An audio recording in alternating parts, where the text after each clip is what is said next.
I'm definitely pro cohort. I liked it so well I did it twice in a row. I was involved in the cohort in Pittsfield that's led by Jamie Simpson. And so I was involved in that cohort for a total of 4 years, so twice through the 2-year cycle. And just in terms of my own personal experience, it was incredibly helpful. So I joined the cohort basically the spring that I started preaching in a regular way. And so I'd had homiletical training through my Bible college, and that was great. It was a good foundation.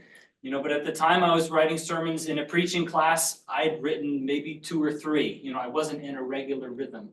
And so it was a real gift to me to be able to be involved in the preaching cohort over the first 4 years of learning how to preach. And the periodic nature of the cohorts was helpful because I was getting this quarterly check-in with my preaching as I was growing in developing that discipline. There's two main benefits that I found. First is the material, both with what the Rephidim Project itself provides in terms of the packet that David has shown, and also the stack of books. I can remember the stack of books I was given as I began as a lover of books, like, oh yes, good, we're getting into it. It was great to be able to read a number of books on preaching from different perspectives, and then to be able to discuss them with the group.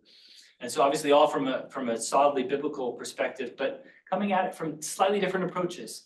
And that was helpful to work through and to experiment with different ideas as I was beginning to develop my disciplines in preaching. I think the most effective and the reason the cohorts are so effective is because it's a cohort model. It's in the name. It's because you're in a group of men who care about the Word of God and who care about preaching, and who come to care about you. I think as Mark mentioned, you begin every meeting with a time of prayer together. So you're sharing together the particular struggles that you may be going through in your individual ministry, and then going through the study of the book and the material that's assigned for that meeting, and then having the sample preaching. We've got a couple of preachers coming in, and that feedback was so helpful. Those of you who are involved in preaching the local church, probably a lot of your feedback comes in one of 2 categories. One category being that of the kind feedback, which is wonderful and encouraging, but maybe not necessarily all that specific in terms of where you ought to improve. And so there's the kind stuff, and then there's the phone call at 2 p.m. on Sunday afternoon, which is maybe not the most helpful feedback in terms of kind of constructive feedback. So it was really helpful, painful, but very helpful to be able to bring the sermon before a group of guys and say, treat me with kindness, right? But tear this apart, show me where I have room to grow.